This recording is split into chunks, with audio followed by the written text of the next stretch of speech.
जय हिंद दोस्तों। नेहरू परिवार की शुरुआत होती है देश के पहले प्रधानमंत्री जवाहरलाल नेहरू के पिता मोतीलाल नेहरू से, जो साल 1919 में यानी आज से 105 साल पहले कांग्रेस पार्टी के चेयरमैन चुने गए थे। और उस समय हमारा देश गुलाम हुआ करता था और पूरा देश अंग्रेजों के खिलाफ आजादी की लड़ाई लड़ रहा था। पर कांग्रेस के अंदर ये बहस हो रही थी कि अंग्रेजों से पूरी आजादी ली जाए या फिर डोमिनियन स्टेटस वाली आधी आजादी। यानी उस समय पूरा देश पूरी आजादी के लिए लड़ाई लड़ रहा था। भगत सिंह, सुखदेव, राजगुरु, बटुकेश्वर दत्त और बहुत सारे क्रांतिकारी पूरी आजादी की मांग करते करते फांसी पर चढ़ गए। लेकिन कांग्रेस के अंदर ये बहस हो रही थी कि अंग्रेज हमें पूरी आजादी ना दे तो आधी आजादी दे दे, यानी अंग्रेज भारत को आजाद तो कर दे, प्रधानमंत्री भी भारत के रहता, पर भारत का पूरा कंट्रोल अंग्रेजों के हाथ में रहता। अगर देश का प्रधानमंत्री भारत के हित में कोई फैसला लेना चाहता तो अपनी मर्जी से नहीं ले सकता था, पहले उसको अंग्रेजों से अप्रूवल लेना पड़ता, तब जाके वो कोई फैसला ले सकता था। जैसे कि आज कांग्रेस के अंदर है, आज भी कांग्रेस के अंदर राहुल गांधी और सोनिया गांधी का फैसला ही अहम फैसला माना जाता है। उनके अंदर किसी पार्टी की कोई बात नहीं सुनी जाती। जब मनमोहन सिंह की सरकार थी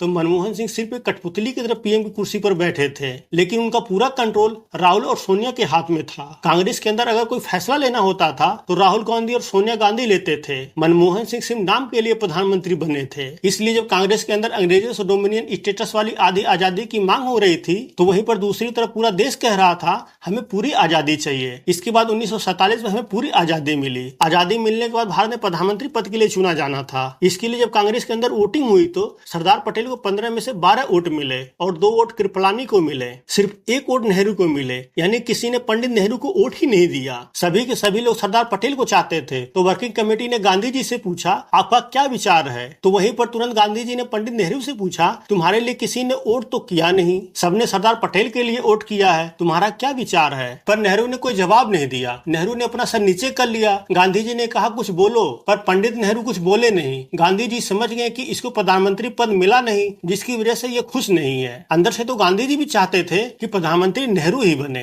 गांधी जी ने एक कागज निकाला और उस पर कुछ लिख कर फोल्ड करके वहीं पर सरदार पटेल को दे दिया। सरदार पटेल ने कागज को खोला, उसको पढ़ा और पढ़ने के बाद फोल्ड करके अपनी जेब में रख लिए और वहीं पर सबके सामने बोले मैं इस पद से अपनी दावेदारी वापस लेता हूँ। वहाँ पर जितने भी लोग थे सब सरदार पटेल की तरफ देखने लगे। सब समझ गए थे कि गांधी जी ने कागज पर लिख कर मना कर दिया। इसके बाद गांधी जी ने प्रधानमंत्री पद के लिए पंडित नेहरू को चुना। कुछ समय के बाद मीडिया ने गांधी जी से पूछा जब पूरा देश चाहता था कि सरदार पटेल को प्रधानमंत्री बनाया जाए तो आपने पंडित नेहरू को प्रधानमंत्री क्यों बनाया, क्या आपको सरदार पटेल की काबिलियत पर भरोसा नहीं था। गांधी जी बोले भरोसा तो पूरा था, लेकिन नेहरू को प्रधानमंत्री नहीं बना दे तो वो नाराज हो जाता। तो पत्रकार बोला कोई बात नहीं, पूरा देश तो सरदार पटेल को चाह रहा था, उनके फेवर में था। गांधी जी बोले सरदार पटेल तो मेरी बात मान जाते, लेकिन नेहरू मेरी बात नहीं मानता। अगर नेहरू मेरी बात नहीं मानता और कांग्रेस को तोड़ देता तो बहुत प्रॉब्लम होती। नेहरू परिवार की शुरुआत होती है राजकौल और उनके बेटे गियासुद्दीन गाजी उर्फ गंगाधर। नेहरू गियासुद्दीन गाजी 1857 की क्रांति से पहले मुगल साम्राज्य के समय एक कोतवाल थे।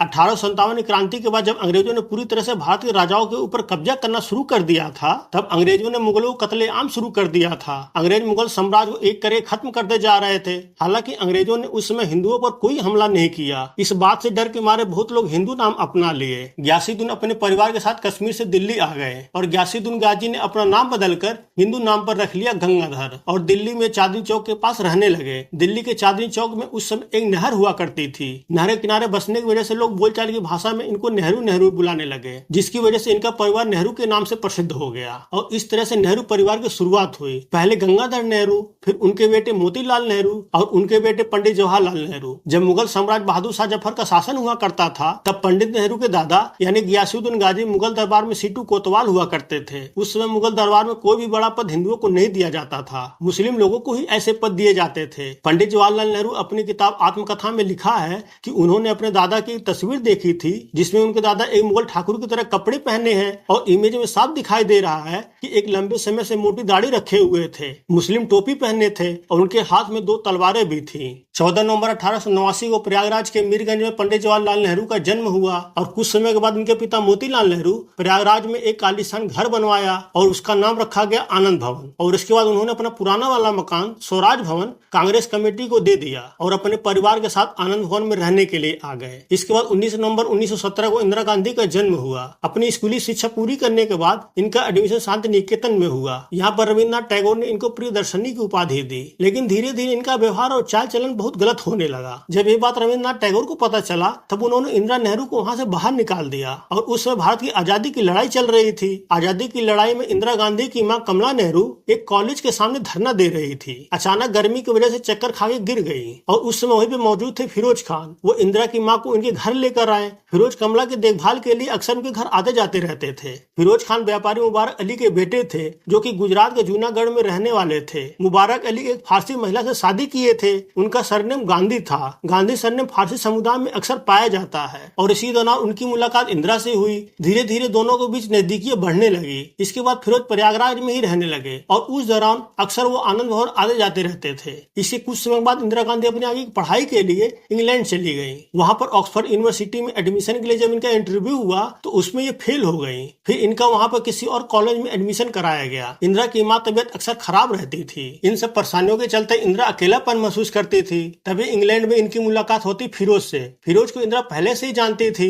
फिरोज इंदिरा को बहला फुसलाकर इंग्लैंड के एक मस्जिद में शादी कर लिए और इंदिरा नेहरू का नाम बदलकर रख दिया मैमूना बेगम। जब ये बात इंदिरा की मां कमला नेहरू को पता चला तो वो इन दोनों की शादी के बिल्कुल खिलाफ थी और इंदिरा के पिता पंडित नेहरू पॉलिटिक्स में बहुत बिजी थे। जब ये बात पंडित नेहरू को पता चला तो वो आग बबूला हो गए। वो कुछ कर बैठते। इससे पहले महात्मा गांधी पंडित नेहरू को अपने पास बुलाए और बहुत समझाए। गांधी जी बोले अगर ये बात सबको पता चलेगा तो पॉलिटिक्स पर बहुत असर पड़ेगा। इसके बाद फिरोज को बुलाया गया। उन्हें समझाया गया कि अपना सरनेम चेंज करे गांधी रख ले। इसको लेकर फिरोज मान गए और अपना सरनेम चेंज करके फिरोज खान से फिरोज गांधी कर लिए। इसके बाद पंडित नेहरू ने पूरे हिंदू रीति रिवाज के साथ दोनों की शादी करवाई। इस तरह से इंदिरा नेहरू बन गए इंदिरा गांधी और फिरोज खान बन गए फिरोज गांधी और यहीं से गांधी परिवार की शुरुआत होती है। शादी के एक साल बाद से ही इन दोनों के बीच तनाव बढ़ना शुरू हो गया था। संजय गांधी के जन्म के कुछ समय बाद इनके बीच लड़ाई झगड़े काफी बढ़ने लगे थे जिसकी वजह से ये दोनों अलग हो गए। लेकिन इन दोनों का तलाक नहीं हुआ था। बताया जाता कि फिरोज गांधी नेहरू परिवार से अक्सर पैसे मांगते थे और बहुत परेशान किया करते थे। यहाँ तक कि पॉलिटिक्स में भी नेहरू के खिलाफ इंटरफेयर किया करते थे जिसकी वजह से परेशान होकर नेहरू ने फिरोज को अपने घर तीन मूर्ति आने जाने से रोक लगा दिया था। इसके बाद 1968 में जब फिरोज गांधी की मौत हुई तब इंदिरा गांधी और उनके पिता पंडित नेहरू बहुत खुश हुए थे। यही नहीं जिस रहस्यमय तरीके से उनकी मौत हुई थी आज तक यह रहस्य बना हुआ है। लेकिन इंदिरा गांधी अपने पति फिरोज गांधी की कब्र पर भी नहीं गई। इंदिरा गांधी के छोटे बेटे संजय गांधी पहले इनका असली नाम संजीव गांधी था। इनका नाम इनके बड़े भाई राजीव गांधी से मिलता जुलता रखा गया था। लेकिन एक बार संजय गांधी इंग्लैंड में कार चोरी करते हुए इनको पुलिस ने पकड़ लिया था और इस केस में ऐसे फंसे थे कि पुलिस ने इनका पासपोर्ट जब्त कर लिया था और उस समय लंदन में भारतीय एम्बेसडर में रहे किस मेनन ने इनकी मदद की और संजीव गांधी का नाम बदलकर नया नाम रख दिया संजय गांधी और संजय गांधी के नाम से एक नया पासपोर्ट बनवाया। संजय गांधी की शादी एक सिख लड़की मेनका गांधी से हुआ था। संजय गांधी की रंगरेलियों की वजह से मेनका गांधी के पिता कर्नल आनंद सिंह ने संजय गांधी को जान से मारने की धमकी दिए थे। फिर उसके बाद उन दोनों की शादी हुई। मेनका गांधी संजय गांधी से मिलने से पहले बॉम्बे ड्राइंग के लिए एक ऐड किया करती थी। अगर आपको वीडियो पसंद आए तो प्लीज लाइक शेयर और सब्सक्राइब करें। मिलते हैं अगले वीडियो में, तब तक के लिए जय हिंद।